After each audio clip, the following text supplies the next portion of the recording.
고린도 서신을 공부하기 시작한 지가 이제 어제 같은데 고린도 전서, 고린도 후서도 이제 끝납니다. 다음 주 되면 끝납니다. 뭐 기억에 남는 게 별로 없어도 어쨌든 공부했다는, 완주했다는 것이 대단히 큰 은혜입니다. 말씀을 듣는 자리에 나오셔서 감사합니다. 자, 오늘 27과를 공부할 차례겠습니다. 제목 한번 읽어보실까요? 바울의 선교 전략. 고린도 후서를 공부하면서 고린도 후서의 특징 중에 하나가 사도 바울이요, 굉장히 사적인 것, 시시콜콜한 것까지도 다 얘기한다라고 말씀드렸습니다. 그렇게 바울이 또 이런 것들을 서신서에 언급할 수밖에 없었던 것은 고린도 교회 교인들이 이 거짓 사도들로부터 이제 꾀임이 빠져서 이 바울과의 관계가 복잡하고 너무 큰 오해가 있었기 때문에 이런 것들을 풀기 위해서 자랑하고 싶지 않는 것도 자랑하고 또 숨은 것도 얘기하고 사적인 것도 쭉 얘기를 하는 겁니다. 그러다가 이제 고린도후서의 마지막 부분에 왔습니다. 마지막 부분에 왔는데 오늘은 이제 뭘 말하는가 하면 우리가 전체적으로 배울 수 있는 것은 바울이 그러면 지금까지 복음을 전하면서 선교를 하면서 그가 가지고 있던 선교 원칙이 도대체 뭐였느냐, 선교의 전략이 뭐였느냐, 선교 원리가 도대체 뭐냐라고 하는 것을 이제 정리를 하고 있거든요. 이게 이제 우리가 참 우리에게 중요한 것은 우리도 여러분 이 선교는 끊임없이 해야 되지 않습니까? 그래서 우리가 이 바울의 선교 전략으로부터 선교에 대한 우리도 통찰력을 바로 얻는 그런 좋은 기회가 될 겁니다. 자, 여러분 도움만 한번 읽어보실까요? 같이 읽겠습니다. 복음을 전하는 일도 순수함의 문제가 대두됩니다. 원래 복음은 거저 받았으므로 거저 주는 것이 원칙입니다. 그래서 어떤 대가를 바라지 않고 오직 한 영혼이 말씀을 듣고 구원받는 것으로 만족해야 합니다. 사도 바울은 이 원칙에 따라 복음을 전했습니다. 그런 복음을 전하는 대가로 어떤 도움을 받지 않았습니다. 순수하게 거저 받았으니 거저 준다는 원칙으로 복음을 전했습니다. 고린도 교회를 향하여 내가 구하는 것은 너희의 재물이 아니요 오직 너희니라고 말할 정도로 순수한 동기를 가지고 복음을 전했습니다. 그런데 문제가 무엇입니까? 순수하게 복음을 전했으면 결과적으로 가장 순수한 믿음이 태어나야 할 텐데 결과는 정반대였습니다. 순수하게 복음을 들은 자들에게서 오히려 다툼과 시기와 분노와 중상모략과 빈정거림이 있었습니다. 심지어 바울의 사도권마저 의심했습니다. 가장 순수한 동기로 복음을 전한 고린도에서 가장 순수하지 못한 결과가 나타난 것입니다. 그 이유는 인간의 죄성이 그렇게 간단한 것이 아니기 때문입니다. 이런 일들로 인해서 어떤 전도자가 복음을 전할 때 얼마나 순수한 동기로 복음을 전했느냐는 문제가 대두되었습니다. 바울은 고린도 전후서를 통해서 이 문제를 심도 있게 취급하고 있습니다. 그리고 그의 여러 선교 원칙을 밝히고 있습니다. 교회가 가져야 할 이상적인 선교 원리가 무엇인지를 점검받읍시다. 자, 1번 문제 읽어보실까요? 1번 같이 읽습니다. 바울은 복음을 전하면서 권위적이지 않고 겸손과 사랑으로 복음을 전했습니다. 그런데 이 사랑과 겸손을 고린도 교인들이 자격이 부족한 것으로 판단했습니다. 고린도 서신을 통해서 여러 번에 걸쳐 자랑 아닌 것 같은 자랑을 하면서 사도권을 주장하는 것도 이 때문이었습니다. 바울은 어리석은 줄 알면서도 자기를 내세울 수밖에 없었던 이유가 여기에 있습니다. 여기서 발생한 것이 선교에 있어서 일종의 순수함의 원칙입니다. 선교에 있어서 바울의 대원칙은 순수함의 원칙인데 이것이 오늘 선교 사역에 어떻게 나타나고 있습니까? 이건 성경 답이 없어요. 답이 없는데 순수함으로 선교를 했는데 순수한 결과가 안 나타났으니 이 순수함의 문제가 대두되는데 오늘날 선교에 있어서 이 순수함의 문제가 우리에게 어떻게 적용되겠느냐, 바로 이런 질문이거든요. 우리 성도님들이 여러분 많이 조금 이 선교에 대해서 조금 아실 필요가 있습니다. 오늘 선교에 굉장히 이 순수함의 문제가 많이 대두되고 있거든요. 요즘 제가 설교 준비한다고 바쁜데 시간이 없는데 책을 지금 한 권 읽고 있는 게 있습니다. 어떤 책인가 하면 메가 처치 어카운티빌리티 인 미션이라고 하는 책을 읽고 있습니다. 어떤 내용인가 하면 이제 선교에 있어서 대형 교회들의 책임이 뭐냐라고 하는 것인데 지금 읽고 있는데 사실은 이제 이 그 선교에 있어서 우리 교회에 이제 우리 한국 교회가 가지고 있는 여러 많은 이 문제들이 많이 있습니다. 이 순수함의 문제와 관련해서 가장 큰 지금 문제가 되는 것이 뭔가 하면 첫째는 상업주의라고 하는 겁니다. 선교에 있어서 상업주의가 도대체 뭐냐? 상업주의가 교회 안에도 들어왔다 이 뜻이거든요. 상업주의라고 하는 것은 여러분 장사하는 사람들이 가장 궁극적으로 여러분 원하는 게 뭘까요? 이익을 남겨야 되잖아, 그죠? 돈을 벌어야 되는 거예요. 선교사를 보내놓고 한국 교회들이 자꾸 선교사들에게 뭔가를 눈에 보이는 결과들을 자꾸 요구를 하는 거예요. 우리가 이만큼 선교를 후원하고 파송하고 했으니까 빨리 결과를 남겨야 된다, 보여달라 이러는 거예요. 그런데 이게 이제 이래 되니까 뭐가 문제입니까? 선교사님들도 선교 현장에서 필드에서 자꾸만 이제 엉뚱한 것 자꾸만 보여주기를 자꾸만 만들어내는 겁니다. 그래서 사진을 찍어서 보내고 또 선교 탐방을 가게 되면 뭐 이상한 거 보여주고 이게 뭡니까? 이게 완전히 선교가 순수함이 이제 사라져버린 거죠. 이게요. 이 상업주의 여러분 바로 큰 문제입니다. 그 다음에 또 하나가 뭔가 하면 선교에 있어서 이 그 순수함의 문제와 관련해 가지고 뭐가 문제가 되는가 하면 이 인기 영합주의입니다. 이 오늘 바울에게 있어서도 이 문제가 나타났거든요. 비유를 들자면 이런 거였어요. 바울 당시에 복음을 전하는 자가 뭐 여러 사람들이 있었지 않았겠습니까?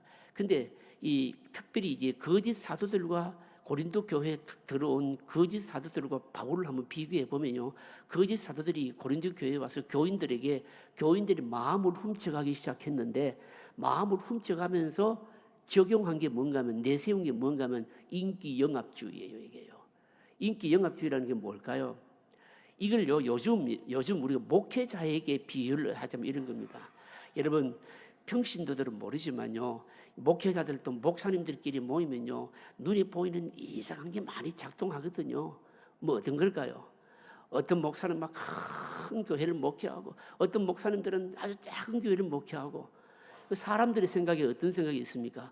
큰 교회를 목회하는 목사님은 목회에 성공한 사람, 개척교회하고 작은 교회를 목회하는 분은 목회에 그냥 성공하지 못한 사람, 이런 사고방식이 있다 이 말입니다. 이런 사고방식이 여러분 낳은 결과가 뭘까요? 뭘 낳을까요?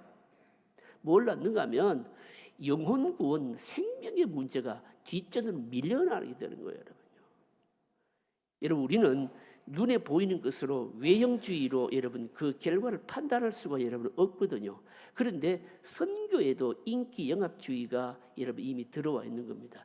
바울 당시에 있어서 바울을 거짓 사도들이 공격한 게 뭔가 하면 뭘 가지고 공격했는가 하면 저 사람은 인기도 없고 시시하니까 선교를 하면서도 이 그 선교 그 성도들로부터 그러니까 자비량으로 선교하고 자기가 텐트 메이킹을 하면서 선교를 하고 선교비를 요청하지 않았다. 시시한 사람들이고 원래 인기가 없는 사람이라는 거예요. 이게 여러분 1인 인기 영합주의. 여러분 이게 뭡니까? 오늘 지금 선교 사실은 굉장히 큰 문제거든요. 이게요. 굉장히 큰 문제입니다. 그래서 크고 많은 것 이런 것들을 가지고 여러분 사람들을 교인들을 현혹하고 하는 거죠. 여기 우리가 뭡니까? 속지 않아야 됩니다. 여러분 선교의 주체는 여러분 누굴까요? 선교의 주체는 오직 성령 하나님이신 겁니다. 여러분. 오직 성령 하나님이 선교의 주체이시고요. 여러분 그러기에 우리는 여러분 눈에 보이는 결과만을 가지고 자꾸 판단하게 되는 이런 어리석음을 범하지를 말아야 된다는 겁니다. 특별히 선교에 있어서는 여러분 더한 거죠. 여러분. 1번 문제. 그 다음에 넘어가겠습니다. 자, 2번 문제 읽어보실까요? 2번 문제 같이 읽겠습니다. 사도행전 전체에 나타나 있는 바울의 선교의 원리가 무엇입니까? 사도행전 전체에 나타나 있는 바울의 선교의 원리. 자, 성경이 저 앞에 띄워지고 있거든요. 자, 사도행전 13장 5절 한번 읽어보실까요? 같이 읽겠습니다. 살라미에 이르러 하나님의 말씀을 유대인의 여러 회당에서 전할세 요한을 수행원으로 두었더라. 또 한 가지 더 한구절 하나 더 있죠. 14절. 자, 13장 14절 같이 읽어보실까? 같이 읽습니다.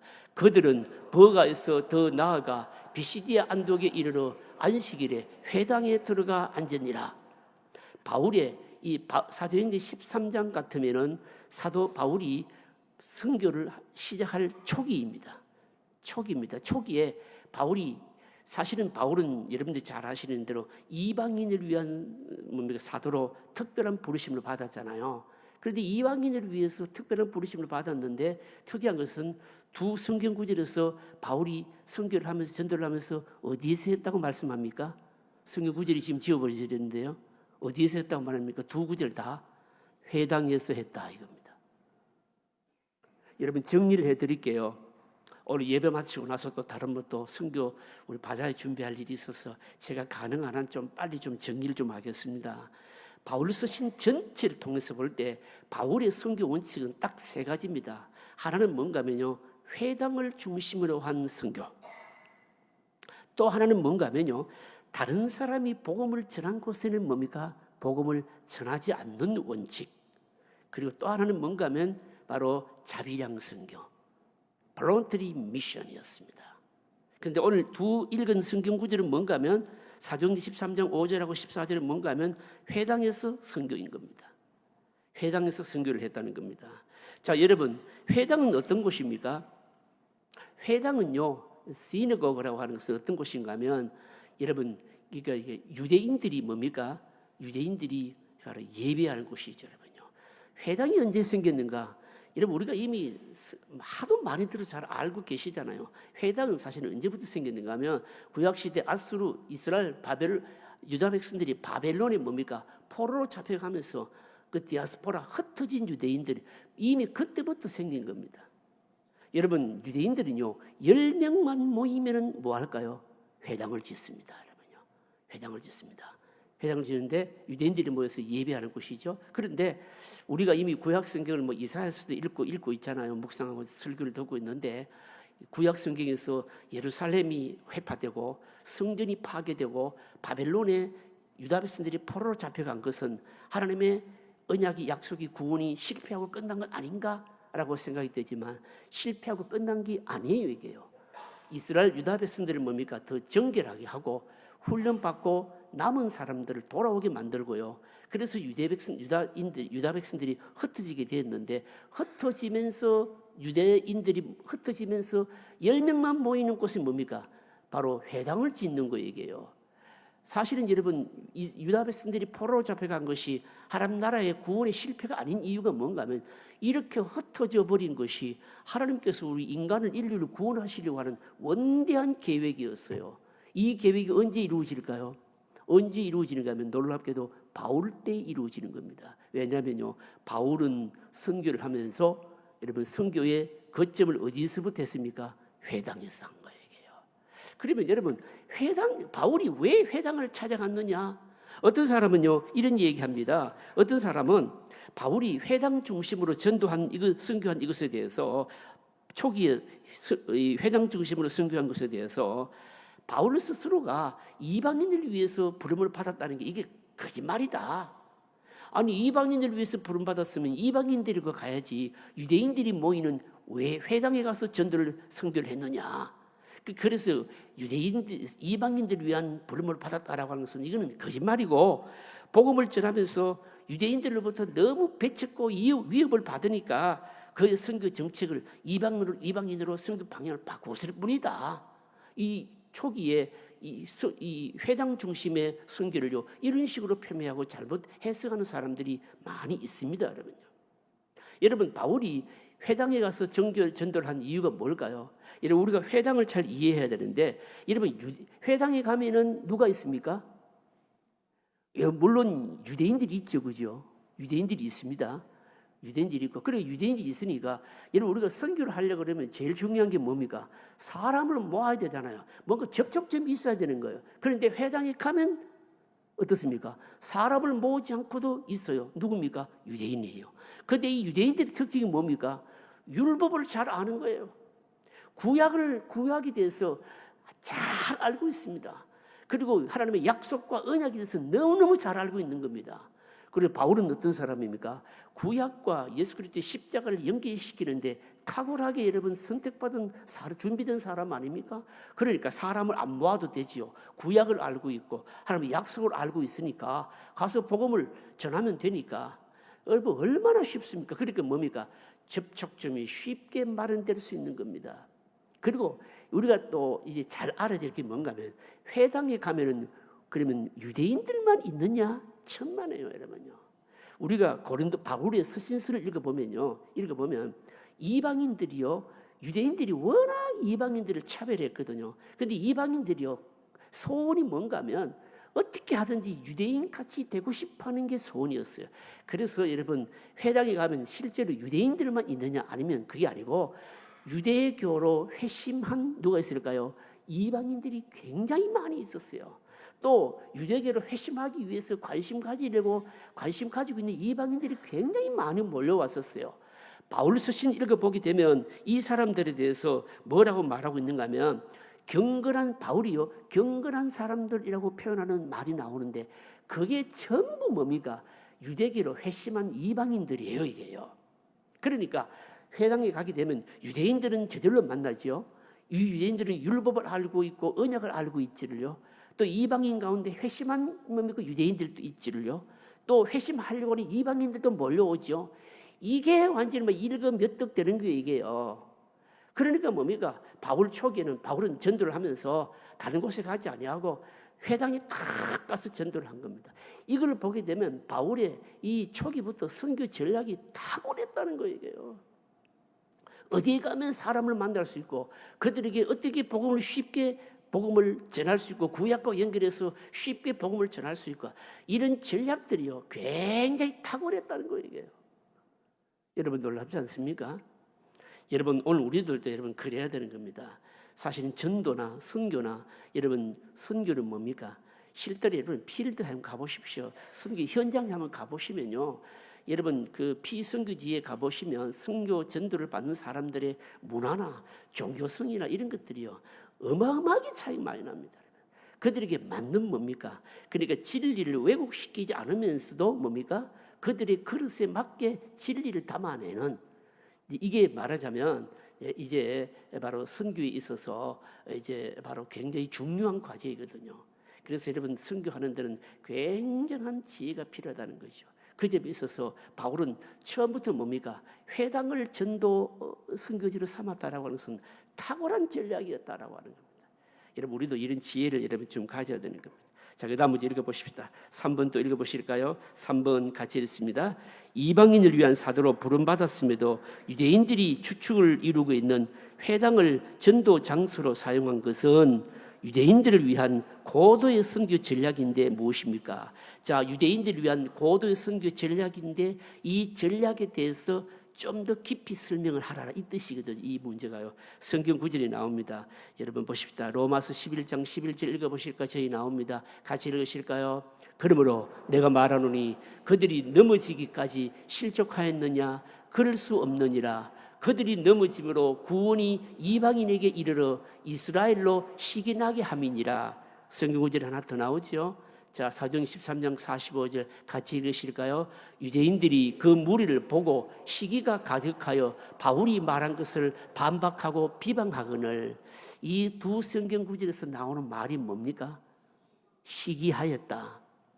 여러분 이게요 바울이 정말 탁월한 하나님의 종인 것을 알 수 있는 게 뭔가 하면 바울은 뭡니까? 하나님의 구원 계획을요 이미 구원 계획을 머릿속에 다 섭렵하고 파악하고 있었던 사람이에요, 이게요.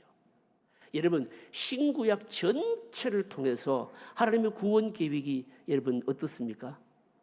이것도 제가 이미 어떤 성경 구절을 설교하면서 다 설교한 거예요. 근데 여러분 다 까먹으셨을 거예요. 까먹어야 제가 또 하지 않겠습니까? 그죠? 하나님의 구원 계획이 뭡니까? 하나님의 구원 계획은 유대인들, 그러니까 이스라엘 민족들을 통해서 선택된 민족이죠. 이스라엘 민족들을 통해서 온 세계가 세상이 구원받는 것이거든요. 그래서 여러분 이스라엘 백성들은요 어느 민족들과는 달리 특별한 민족이고 복을 받은 민족입니다. 여러분 그래서 사도행전 로마서 9장 4절 이하 5절에 보시면요 유대인들이 가지는 복과 특권에 대해서 얘기하고 있어요. 유대인들은요, 율법을 가지고 있지를요, 선지자를 가지고 있지요, 언약을 가지고 있지를요, 예배를 알지요. 쭉 설명합니다. 여러분, 어마어마한 특권 아닙니까? 선지자가 있다는 건 뭘 말씀하는 겁니까? 하나님의 말씀을 계속 들을 수 있는 거 아닙니까? 예배가 있습니다. 하나님께 제사할 수 있는 민족 아닙니까? 인간의 죄 문제를 해결할 수 있는 수단을 가지고 있지를요. 그것뿐만이 아닙니다. 율법이 있습니다. 여러분, 율법을 통해서, 율법은 결국은 우리를 누구에게 인도합니까? 그리스도에게로, 예수님께로 우리를 인도하는 길이잖아요, 여러분. 여러분, 어느 민족이 이런 축복을 준 민족은 없어요, 여러분요. 이스라엘 유대인들의 특권 대단합니다, 여러분. 그런데 문제가 뭡니까? 이 모든 율법이나 선지자나 여러분 예배나 언약이나 이 모든 것들은 사실은 누구를 지향합니까? 그리스도 예수님을 여러분 나타내잖아요. 그런데 문제가 뭔가 하면 율법도 가지고 있고 언약도 알고 있고 그리고 뭐 예배도 알고 선지자도 있고 이런 어마어마한 특권을 가지고 있음에도 불구하고 이 모든 것들이 다 알려주고 말씀해주는 예수 그리스도를 믿어야 되는데 유대인들이 믿었어요, 안 믿었어요? 안 믿잖아요. 아직도 안 믿고 있어 이게. 그래서 여러분 이 어마어마한 특권이요 누구에게로 넘어가 버렸습니까? 이방인들에게 넘어갔다는 겁니다. 여러분, 그래서 여러분 보십시오. 지금 그 성경이 말씀하는 그대로잖아요. 유대인들은 여러분 예수 믿는 사람 몇 사람 없어요. 그런데 유대인들이 전한 복음을 믿고 구원 얻은 사람들이 이방인인 누굽니까? 저와 여러분들이잖아요. 세상에 여러분 예수님 믿고 구원받는 사람들 어마어마하게 많잖아요, 여러분요. 어마어마하게 많습니다. 근데 유대인들은요, 정작 하나님 예수 그리스도 복음 율법 다 전해줬으면서도 자기들은 예수님을 안 믿은 거예요. 그런데 이방인들이 너무 예수님 많이 믿으니까 나중에 어떻게 된다는 말입니까? 시기심이 나는 거예요. 시기심이 나서 뭡니까? 안 되겠다. 나도 예수 그리스도를 믿어야 되겠다라고 돌아오는 사람이 있는데 그 돌아오는 사람이 누군가 하면 성경적으로 표현하자면 하나님께서 유대인들 중에서도 구원받기로 계획된 사람이 있을 거 아닙니까? 그 사람들은요 남은 자인데 이 사람들이 결국은 돌아온다는 겁니다. 그 사람들이 돌아올 때 그때가 언제일까요? 예수님이 오실 때라는 거예요. 이게 여러분 신구약 성경을 통해서 하나님 구원 계획이에요. 그런데 바울은 이 구원 계획을 알고 있었어요. 그래서 유대인들에게 이 회당에 유대인들이 많이 모인 회당에 다 가서 복음을 전한 것은 뭔가 하면 유대인들이 단순한 접촉점, 그러니까 유대인들이 구약도 알고 사람도 모아놓고 접촉점이 쉬운 것도 있었겠지만 고도의 선교 전략인데 그게 뭔가 하면 가서 이 유대인들에게 또 유대교를 개종한 사람들에게 막 복음을 열심히 전하면 그러면 어떻습니까? 그들이 복음을 받아들이고 예수를 믿을 것 아닙니까? 그러면 그것을 보고 이방인들도 믿을 뿐만 아니라 누구도 믿겠습니까? 같은 유대인들도 뭡니까? 막 시기심이 나서 그들도 예수님 믿을 것이라는 거예요. 그러니까 바울이 이 초기부터 회당에 가서 복음을 전하는 이 전략은요, 선교 전략은 굉장히 뭡니까? 탁월한 선교 전략이었다는 거예요. 탁월한 선교 전략이었다는 거예요. 선교 부분에 있어서 지금 전 세계에서 선교 부분에 있어서 최고의 정책이나 이론을 가지고 성경적인 이론을 가지고 가르치고 하고 있는 학교가 미국에 있는 그 풀로 디알라지칼 세미나리라고 하는 곳입니다. 풀로 신학교인데 우리에게도 잘 알려져 있죠. 잘 알려져 있고 제가 그 THM 대학원에서 석사과정을 공부하면서 그 엣지에서 제가 공부를 했는데 이 학교가 사실은 미국 풀로 신학교와 조인되어 있는 학교이고 그 풀로 신학교가 가지고 있는 커리큘럼을 그대로 가지고 와서 이제 영어로 공부하는 그런 학교입니다. 근데 선교에 대한 다양한 정책들을 사실은 많이 이제 배우게 되는데 놀라운 것을 보면 이 선교에 대한 전략들이 사실 굉장히 많아요. 근데 제3세기일수록 사실은 그 피플 무브먼트 집단 개종이 일어날 가능성이 많고요. 그리고 뭐 경제적으로 또 부유한 나라는 또 어떤 정책을 해야 된다. 이 지상 세계에 지상 나라에 어떤 나라든지 간에 그 나라에 대해서 맞는 선교 전략을요 이미 풀로 신학교는 전략을 다 가지고 있어요. 다 가지고 있으면 굉장히 놀랍습니다. 이런 전략들을 사실 우리가 좀 배울 필요가 여러분 있거든요, 여러분요. 그런데 여러분 놀랍게도 뭡니까? 이미 뭡니까? 이 전략들을 누가 가지고 있으냐면 바울이 다 가지고 있었다는 거죠, 이게요. 바울이 뭡니까? 다 꿰뚫어 보고 있었다는 거죠. 그래서 뭡니까? 다양한 사람들에게 다양한 방법으로, 다양한 모양으로 뭡니까? 배운 자에게는 배운 자로, 못 배운 자는 못 배운 자에게로. 그들의 문화, 그들의 뭡니까? 또 여러 가지 가지고 있는 어떤 종교성 이런 것들을 가지고 다 따지고 바로 복음을 전했다는 겁니다.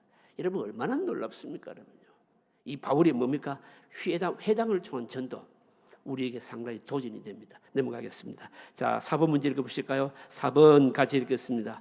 바울의 이 선교 원칙은 타 문화권의 선교 원칙이자 전략인데 타 문화권의 선교를 하면서 이 원칙을 적용해야 됩니다. 다음의 차원에서 적용해 봅시다. 다음의 차원이 뭡니까? 첫 번째 뭡니까? 접촉점의 문제. 접촉점의 문제. 이게 무슨 말일까요? 여러분 제3세계일수록 여러분 전략들이요, 여러분 접촉점의 문제가 더 많이 필요합니다. 이게 무슨 말인가 하면 요즘은요, 여러분 요즘은 특히 이제 이 무슬림권은 더 심하고요, 제3세계일수록 선교에 있어서 굉장히 큰 문제가 되는 것이 뭔가 하면 접촉점의 문제입니다. 여러분 요즘은 선교를 하면서 목사 선교사가 먼저 그 나라에 들어가는 것은요 크게 바람직하지를 않아요. 왜 그럴까요? 다 자기들의 문화가 있고 종교성이 있어서 일단 종교적으로 접견하게 되면 어때요? 일단 거부감이 심해요. 그런데 제3세계일수록 경제적으로 어려운 나라일수록 뭡니까? 필요한 게 뭘까요? 필요한 게 뭔가 하면 의료, 교육, 아니면 구제, 스포츠, 기술 같은 것이거든요. 여러분 그래서 이 오늘날 같이 선교가 잘 안 되는 뭐 아랍 무슬림권이나 제3세계일수록 사실은 그 레이맨 미셔너리들이, 그러니까 평신도 선교사들이 먼저 가서 선교하는 게 훨씬 좋아요. 기술을 가진 분들, 뭐 교수로 은퇴하신 분들, 아니면 뭡니까 또 뭐 의료, 또 아니면 뭡니까 스포츠나 이런 것을 가지고 전도를 하게 되면 뭡니까 그들에게 복음을 전할 수 있는 접촉점을 뭡니까 쉽게 마련한다는 거죠. 그래서 이 접촉점의 문제는 전략의 문제인데 사실은 오늘 우리도 이런 부분이 있어서 좀 생각을 좀 해봐야 되는 겁니다. 해봐야 되는 겁니다. 선교 현장에 가보면 참 아쉬움이 굉장히 많아요. 아쉬움이 많은데 바울의 선교 원칙이 여러분 또 원칙 중에 하나가 뭔가 하면 다른 사람들이 복음 전한 곳에는요 절대로 복음 안 전했거든요, 여러분요. 그러니까 여러분 이런 것들도 우리는 지금 다 사실은 적용이 잘 안 되고 있어요. 태국 같은 곳에 가보면요 선교사님들이요 방콕이나 치앙마이 그냥 오락오락합니다. 베트남에 가보면요 어디 있을까요? 베트남에 가면 뭐 하노이나 뭡니까 호치민에 그냥 선교사님들 다 몰려 있어요, 여러분. 필리핀에 가보면 마닐라, 또 아니면 뭐 앙겔레스 같은 이런 데 다 모여 있어요, 여러분요. 중국 가보면요 여러분 베이징 아니면 뭡니까 상해 가보면 선교사님들 다 있어요, 여기에요. 물론 선교사님들이 여기 이제 몰릴 수밖에 없는 것은 이제 이 뭡니까 그 MK들 미셔너리 키들, 그러니까 선교사 자녀들 교육이나 이런 문제 때문에 그럴 수는 있겠지만 사실은 이게 전부 지금 전략이 없는 것이거든요, 여러분요. 이 선교 정책에 있어서 사실 접촉점을 마련하는 문제나 선교 전략 부분에 있어서 상당히 지금 많이 생각해야 되는 문제인 겁니다. 그런 점에 있어서 바로 접촉점의 문제이고요. 그 다음에 또 보십시다. 두 번째가 뭡니까? 자비량의 원칙. 자비량의 원칙은 뭡니까? 자비량이라고 하는 것은 볼런터리 미션이라고 하는 건데, 그러니까 그러니까 선교를 하면서 선교비를 그러니까 후원받는 교회로부터 받지 않는 거예요. 받지 않는 걸 말하는 건데, 그러니까 피선교지의 재정적인 부담을 줄여주는 것을 말하는 겁니다. 근데 여러분 이 부분도요 사실은 오해하고 있는 부분이 굉장히 많이 있습니다. 제가 2002년도에 그 필리핀 민다나오의 선교지를 방문한 적이 있거든요. 2002년 같으면 지금 한 22년 됐잖아요. 그때 민다나오에 가서 그 SIL이라고 하는 그 세계적인 그 번역 선교회 본부가 그 필리핀 민다나오에 있어요. 제가 그 본부를 방문하고 그 미국인 선교사 디렉터를 제가 만난 적이 있는데 그분들의 선교를 하는 것을 보면서 정말 눈물겹더라고요. 그 번역 선교의 특징이 뭔가 하면요, 전 세계에서 선교사님들이 다 모여가지고 그러니까 성경이 전혀 번역되지 아니하는 부족들의 언어를 습득하는 겁니다. 여러분 그 한 부족의 언어를 습득하려고 그러면 그 한 사람의 그 일생의 삶을 다 바쳐야 되는 거예요. 그 부족의 언어를 배우기가 쉽지도 않고 부족의 언어를 배운다 할지라도 성경을 번역하는 게 말입니다.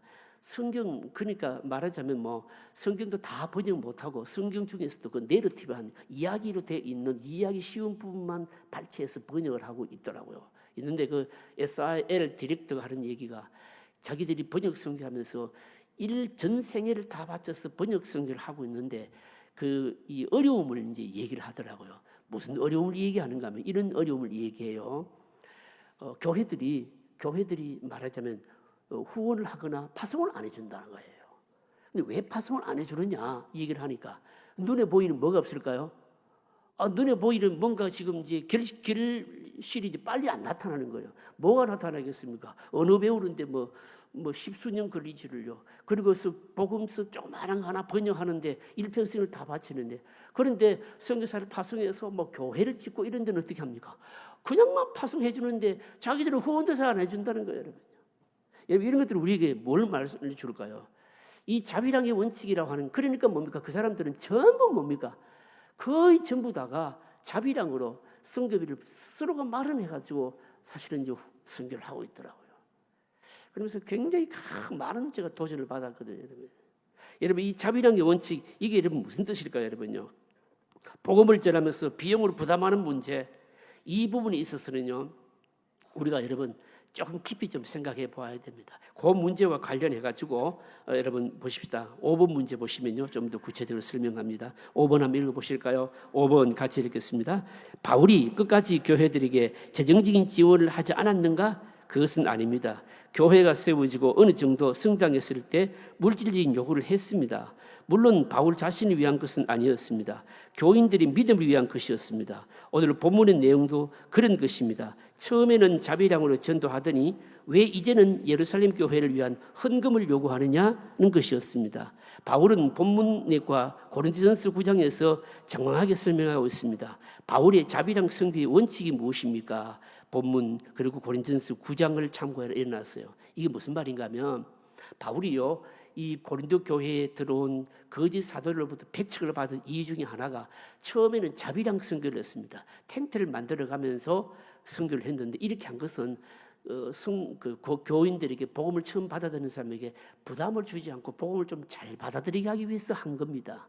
이렇게 하다가 고린도 그 예루살렘 교회가 흉년으로 어렵게 되니까 그 교회를 돕자 헌금하자 딱 하니까 교인들이 딱 뒤집어진 거예요. 뭐라고 뒤집어졌는가 하면 아니 처음에는 텐트를 만들어가면서 그렇게 자비량을 선교하더니 이제 와서 교회를 돕자고 헌금하자 하니까 저게 거짓 사도라고 하는 거예요. 그러면서 이 질문 내용이 뭔가 하면 과연 바울이 가지고 있는 이 자비랑 선교의 개념이 뭐냐? 자비랑 선교의 원칙이 뭐냐? 이거 지금 질문하고 있거든요. 우리 한국교회 교인들이요, 이 자비랑 선교의 원칙에 대해서 많이 잘못 이해를 하고 있는 거예요, 여러분요. 많이 잘못 이해하고 있습니다. 어떤 사람은요, 어떤 그냥 뭐 희한한 교인, 뭐 교인인지 모르겠지만 희한한 사람들이 교회에서도요 뭐라고 얘기하는가 하면 바울도 그냥 자비량으로 선교했는데 요즘 좀 목사님들도 다 이중직을 가시라 이런 얘기도 하고요. 여러분 미안하지만 하나님 나라 일은요, 하나님 나라 일은 사실은 온 것 다 집어넣고 거기에 전무해도 완전히 전념해도 하나님의 말씀을 밝혀내고 하는 일은 여러분 쉽지 않습니다, 여러분. 요즘 우리 교단이요 이번에도 총회 때 나온 이 문제가 큰 이슈 중에 하나가 뭔가 하면 그 교역자들이 이중직 문제거든요. 여러분 목회자가 이중직을 가지고 여러분 목회할 수 있을까요, 없을까요? 여러분 그 목회가 안 돼요, 여러분요. 하나님 나라 원리는 그렇게 될 수가 여러분 없어요, 이게요. 세상 모든 일을 다 접어두고 하나님 나라 이 일에만 전념해도 사실 될까 말까 한 것이 이게 하나님 나라 일입니다. 그런데 여러분 바울의 이 자비랑 선교 원칙을 목회에다가 막 얘기하고 이런 거는 몰라도 너무 모르는 얘기예요. 바울이 말하고 있는 이 자비랑 선교 원칙은 뭔가 하면 처음 복음을 전할 때 교인들에게 부담을 주지 않기 위해서 그때는 뭡니까? 아버지와 자식 간의, 부모와 자식 간의 관계를 설정하는 것이 이게 자비랑 선교의 개념이거든요. 무슨 말인가 하면 여러분 보십시오. 아이가 어릴 때는 아버지가 어머니가 여러분 어떻게 해야 됩니까? 전적으로 돌봐줘야 되는 겁니다. 여러분 그렇잖아요. 아예 요구할 수가 없는 거예요. 먹여주어야 되고 돌보아주고 다 해야 됩니다. 그런데 아이가 크면 어떻게 합니까? 아이가 크면 스스로 일어설 수 있도록 하고 뭡니까? 젖도 떼야 되고 여러분 그래야 그 사람이 되는 거예요. 바울의 선교 전략도 자비랑 선교 원칙을 자비랑 선교 개념이 뭔가 하면 복음을 전할 초기에는 그들에게 부담을 주지 않고 전적으로 돌보아 줘야 될 때이기 때문에 그들에게 부담을 주지 않고 복음을 잘 받을 수 일방적으로 바울이 희생한 거예요. 그러나 바울이 늘 그랬느냐? 천만에요. 바울은 그렇지 않았습니다. 이들이 믿음이 자라고 나면 부모와 자식 간의 관계가 아니고 그 다음에는 뭘로 발전하게 되는가 하면 여러분 반드시 자기가 복음을 전한 교회 교인들과 바울이 어떤 관계로 발전하는가 하면 동력자의 관계로 발전하는 거예요. 동력자라는 것이 뭡니까? 동력자는 서로 대등한 관계입니다. 그리고 뭡니까? 서로가 서로에게 뭡니까? 서로가 협력하는 관계고 서로가 서로를 뭡니까? 돕는 관계죠 이게요. 요 개념이 바울이 말하는 자비랑 선교의 개념인 거예요. 그런데 이것조차도 고린도 교회 교인들은 뭡니까? 오해를 해가지고 뭐라고 오해를 했는가 하면 처음에는 자비랑을 하고 선교비도 달라 안 하더니 그 좀 지나고 나니까 선교비를 달라 하는 거 보니까 이게 진짜 사도가 아니야, 선교사가 아니야. 그러면서 욕했다는 겁니다. 여러분. 그래서 바울이 뭔가 하면 이 자기가 가지고 있는 자비랑 선교의 원리도 제대로 이해하기를 바란다. 하나님 나라의 원리는 여러분 뭘까요? 처음에는 여러분 믿음이 약할 때는 일방적으로 어머니가 여러분 젖을 먹이듯이 먹여야 되는 겁니다. 양육해야 되고 키워야 되는 겁니다. 부담을 주지 말아야 되는 겁니다. 그러나 어느 정도 자라고 나서는 뭡니까? 똑같아지는 거죠 이게요. 동력의 원리로 발전해야 되는 이게 바로 자비랑 선교의 원칙이라는 겁니다, 여러분요. 그걸 얘기하는 겁니다. 여러분 우리들도 이 선교에 대한 뭡니까? 좋은 개념을 배워야 됩니다. 여러분 요거만 적용할게요. 오늘날요. 선교하는 교회들이요. 피선교지 교회에 대해서 여러분 어떤 개념이 있는가 하면 우리는 선교하고 물질적으로 돕고 기도하니까 뭡니까? 우리도 뭡니까? 우리가 계속 그 교회에 영향을 미쳐야 된다. 이런 생각을 가지고 있거든요. 여러분 복음의 초기에는 그럴 수 있지만 그러나 피선교지 교회가 어느 정도 전도가 되고 성장하고 장성하면 어떻게 됩니까? 손을 어떻게 해야 될까요? 떼야 되는 거예요. 절대로 뭡니까? 개입하거나 간섭하면 안 되는 거예요. 자발적으로 일어날 수 있도록 해야 되는 겁니다. 그 원리를 이 선교의 이 바로 정책이죠. 여러분 전략입니다. 이런 것들을 반드시 우리가 해야 됩니다. 그 다음 문제 보십시다. 6번 문제죠. 마지막 문제입니다. 같이 읽어보실까요? 예수님이 제 아들에게 제시한 복음 전도의 원칙이 무엇입니까? 오늘날 선교 전략에서 무엇이라고 합니까? 자, 마태복음 10장 9절로 10절 너무 잘 하시는 말씀입니다. 여러분 다시 보십시다. 읽어보실까요? 너희 전대에 금이나 은이나 동을 가지지 말고 여행을 위하여 배낭이나 두벌 옷이나 신이나 지팡이를 가지지 말라. 이런 일꾼이 자기의 먹을 것을 받는 것이 마땅합니다. 여러분 이 선교의 전략 원리가 뭡니까? 예수님이 말씀하신 전도 선교의 원리예요. 이게 뭘까요? 선교하는 사람은 전도하는 사람은 뭐 해라는 말입니까? 지 먹을 거 너무 걱정하지 말고 또 두 벌 옷도 뭐 전대 안에 신도 그렇게 넣지 말라는 겁니다. 그리고 또 뭐라고 얘기합니까? 여행을 하면서 배낭도 뭐 지팡이도 이런 것들 가지지 말아라는 겁니다. 그럼 이게 무슨 말일까요, 여러분요? 여러분 여행하는 사람이요. 외국이 우리가 뭐 일주일 여행하고 이럴 때도 있잖아요.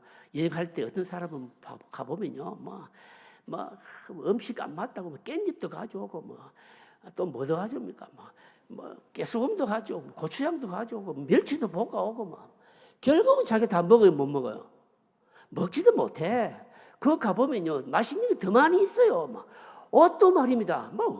어떻게 그 캐리어 안에 말입니다. 어떤 형형색색의 옷을 다 가져오고 그 가만히 보면서 야 저분이 뭐 패션쇼 하러 왔나 싶습니다. 아침에 옷 다르고 또 저녁에 옷 다르고 실컷 여행하고 또 잠시 들어갔다가 또 저녁 먹으러 나오는데 보면 또 갈아입고 나오고 그러니까 어떻습니까? 가방이 어마어마한 거 이게요. 여러분 그러면 결국 어떻게 되는 겁니까? 결국 그게 다 짐인 거예요. 여러분 여행 가면 어떻게 해야 됩니까? 없더라도 말입니다. 좀 맛이 없더라도 그 나라 음식을 먹어봐야 될 거 아니에요 이게. 이게 우리가 일반적으로 선교는 여러분 더한 겁니다. 하나님 예수님께서 말씀하신 게 뭔가 하면 이게 뭔가 하면 믿음 선교를 하라는 겁니다. 이게 페이스 미션을 하라는 겁니다. 그러니까 하나님을 믿으면서 복음을 전하는 자가 인간적으로 먹을 거 입을 거 다 걱정하고 그렇게 해서 무슨 복음을 전하겠느냐 이 말입니다. 하나님께서 먹여주시고 입혀주실 거니까 걱정하지 말고 그 부분에 대해서는 걱정하지 말고 하나님께 맡기면서 말입니다. 해라는 거예요. 이게 선교 원리예요. 이게 이제 선교학에서는 페이스 미션이라고 말하는데 믿음 선교라고 하는 거예요. 여러분 우리가 이번 이제 그 선교 바자회 하잖아요. 선교 바자회 하는데 뭐 선교 바자회가 여러분 우리가 뭐 기도도 하고 또 뭐입니까 선교사를 도울 뭡니까 그 물질적인 것도 좀 마련하고 하지만 너무 부담 가지지 말고 이번 진짜 필요한 건 뭘까요? 사실은 여러분 믿음입니다, 여러분. 믿음입니다, 여러분. 예를 들어서 하나님께서 정말 뭐가 필요하다라고 하게 되면 여러분 우리 중에 누구를 통해서도 하시지 않겠습니까, 여러분요? 합니다, 여러분. 그게 무슨 얘기인가 하면 선교를 하면서 너무 계산하지 말라는 거죠, 여러분. 너무 이렇게 뭡니까 주판할 듯이 그렇게 하면서 하지 말라는 겁니다. 선교사를 도와줄 일이 있으면 뭐 어떻게 해야 됩니까? 우리가 좀 어렵더라도 함께 돕고 기도하고 돕자라고 하면 하나님 누구를 감동시켜서도 하실 것입니다, 여러분요. 그러니까 계산해보고 없는데 안 된다 이런 식으로 하지 말라는 거죠. 이게. 예수님께서 제자들을 파송하면서 이 원리를 이미 말씀하셨다는 겁니다. 여러분. 이미 말씀하신 거. 그런데 여러분 바울은요 이미 뭡니까? 페이스 미션 그러니까 선교를 하면서 이미 선교 이 원리를 적용하고 있었어요. 이게요. 있었습니다. 도움도 안 받고 어떻게 합니까? 자기 텐트 메이킹하고 그리고 또 어떻게 합니까? 필요한 게 있으면 하나님 공급하시리라 믿고 뭐 어떤 핍박을 당하더라도 하나님께서 다 막아주시는 믿고 여러분 결국 그게 성공하잖아요. 성공이 뭡니까? 사도행전 1장 8절에 보시면 사도행전을 시작하시면서 뭡니까? 오직 성령이 너희에게 임하시면 그 다음 말씀이 뭡니까? 유대와 예루살렘과 사마리아와 그리고 땅끝까지 내 증인이 되리라. 그 땅끝이 어디입니까? 땅끝이 어딘가 하면요 그때 당시는 로마였거든요. 결국 사도행전 28장에 보시면 바울이 뭡니까? 어디에다가? 로마에다가 말입니까? 바울이 로마에 도착해서 어떻게 합니까? 온 이태를 자기에게 이전을 나오는 자들을 다 복음을 전하더라라고 하는 것을 딱 마치고 있잖아요. 성령 행전이 뭡니까? 성령이 주인이 돼서 계획들을 이루시는 것을 보여주고 있거든요. 여러분 우리도 그래야 됩니다. 선교는 뭐 해야 됩니까? 페이스 미션 믿음 선교를 해야 됩니다. 너무 계산하지 말고 하나님이 원하시면 뭡니까? 누구를 통해서도 하신다. 바로 이 믿음입니다. 마지막 정리, 결론적인 정리 읽어보실까요? 같이 읽겠습니다. 선교의 주체는 성령 하나님이십니다. 사도행전 1장 8절에 오직 성령이 너희에게 임하시면 이라고 말씀합니다.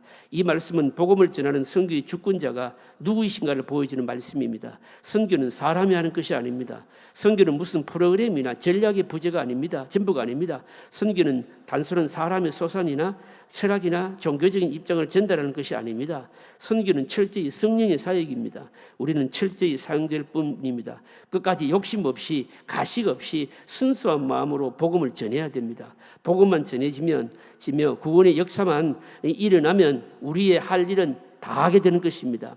하나님이 바로 주신 지혜로 모든 전략을 찾되 성령께서 하시도록 기도하며 물질로 헌신하며 싸웁시다. 이제는 우리가 빚을 갚을 때입니다. 오늘 우리가 구원을 얻은 것이 누군가가 헌신을 했기에 이루어진 것입니다. 기회 있는 대로 힘 닿는 대로 선교한 일에 앞장서십니다. 선교는 주님의 지상 명령입니다. 이 명령을 제대로 감당할 때 말할 수 없는 복을 받게 될 것입니다. 기도하실까요? 기도하십시다. 오늘 우리가 기도할 것은 우리 교회가 더 믿음 선교를 할 수 있도록 하기를 원합니다. 또 이번 금요일 토요일 선교 바자회 하죠. 힘듭니다. 수고스럽습니다. 또 몸도 희생해야 되고 물질도 희생해야 되고 그러나 하나님께서 요하신 일이기에 기쁨으로 감당하기를 원합니다. 통성으로 기도하겠습니다.